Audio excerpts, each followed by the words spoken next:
Jen, and I'm chatting today about a continued chat on menopause and really all cycles throughout your hormonal stage, from puberty right through to the end of menopause and possibly even beyond.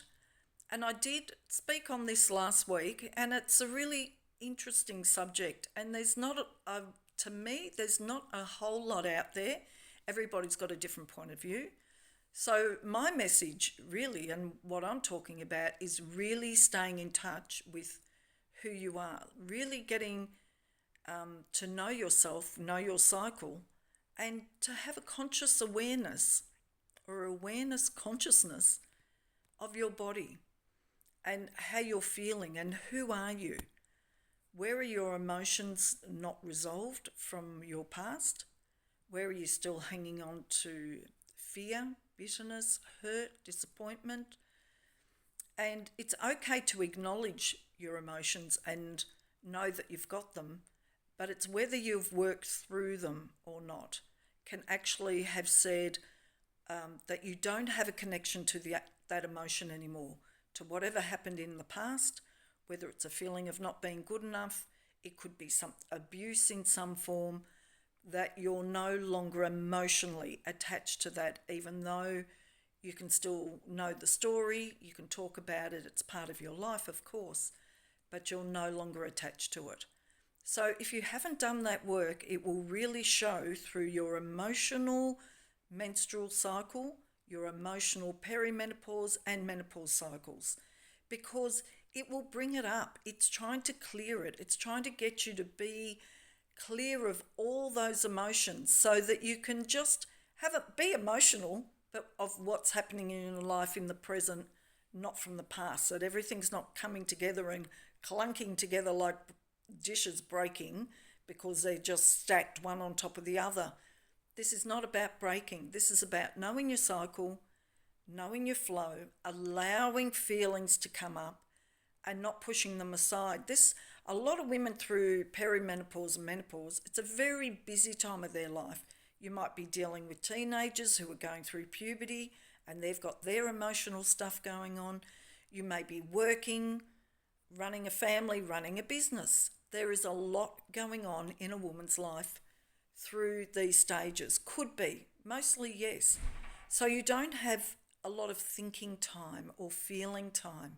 So it's grabbing the moment when you can, or just even allowing it to come up when you can. And if that happens to be at the kitchen sink, then so be it. Or hopefully not at work, but it might be driving home from work that you're just really feeling emotional. Allow yourself, because you might look at what triggered you to have that big emotion that day. And yes, it can be hormones, and hopefully you're all taking your supplements and doing what's right for your body through assistance. Don't listen to everything you hear. Go and see somebody who's going to work with you and your cycle and where you're at mentally, physically, emotionally, spiritually, all of that. If you're a busy person, it's a really difficult time. That's how I see it. The busier you are with less time to give yourself and know yourself, the more difficult this is going to be. But I did cover that last time, and what I wanted to talk about today was the libido, your libido through this time. Our libido as a woman can fluctuate like crazy through these times. And it could be because, again, it's just another thing to do, a chore. To be intimate with someone, sexually intimate with your partner, can feel just another thing you have to do. And a lot of times through these times, your partner will try to overplease because they're feeling a lack of connection with you, that they might want to prolong sexual intimacy, and that may be the last thing that you want. So you need to know yourself so you can communicate with your partner what you need and what they need, so you come to some happy ground through this time, because this is a time where a lot of women can walk away. They've just done, or men go looking elsewhere because they feel they're not getting their needs met at home. So this is an important thing to know. It's not just something to be dismissed. When I work with people in kinesiology, I find, no, not particularly women, actually, men and women, when they're not having a when their libido is flat, let's say, it's normally the lackluster in their life. They don't have a lust for life. They have no direction. They don't know their purpose. They don't know what's coming next. They're feeling lackluster. That's what it is. Life's boring. All you've done is raise kids, work. So we're looking for intimacy. We're looking for lust. We're looking for that, wow, what's going on in life? I just love life. And if we're busy couples trying to raise children, then energy goes everywhere but to each other. So communication through this time is super important. You may not have a libido at all, might be not only just diminished, it might have vanished. Well, you'd want to be looking at why and what you can do for that. And it could be that you're lacking that substance, that mineral, that vitamin. So that's what I mean by seeking help from a naturopath. So great, could be a homeopath, could be a kinesiologist, just to get things back in balance and to see where you're needing support physically, emotionally, and spiritually.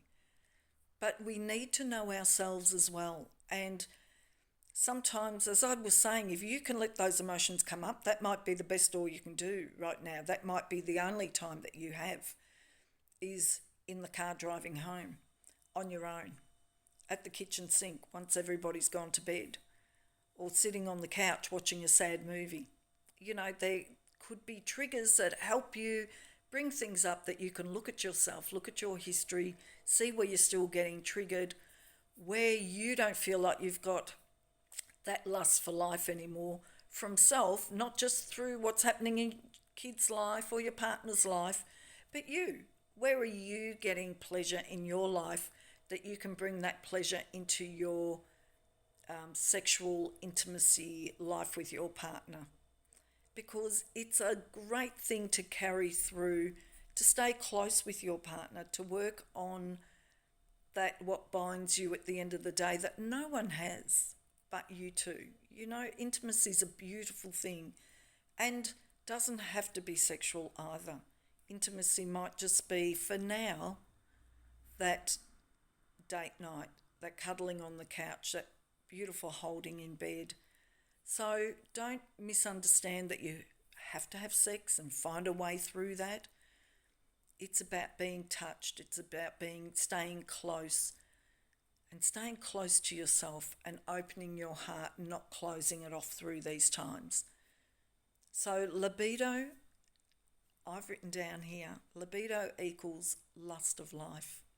To lust for life, to love life, to love who you are through all your cycles.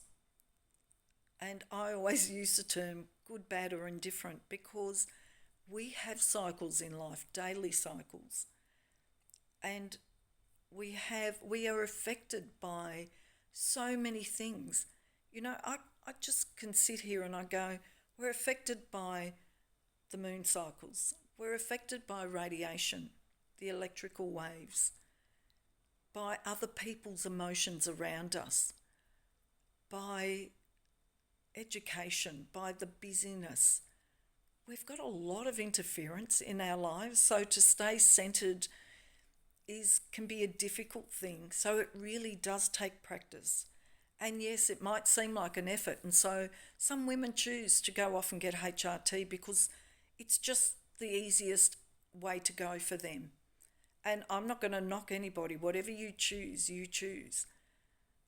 But you're still going to have to get to some point of facing yourself, because once you're off that HRT, it's going to come. It's going to be there for you to confront, and or should I say, it will confront you. So don't be afraid to do as much as you can when you can. It's not a chore to do the work on yourself. It's a great pleasure, because you are the most interesting, exciting story and being in your life. because you have to be you for all that you can be to bring that to the table with the people that you love and that love you and want the best for you. So be that honest being to self first and then to others. The research of yourself is absolutely fascinating. Never think that you're not exciting or interesting to do the work for. You are.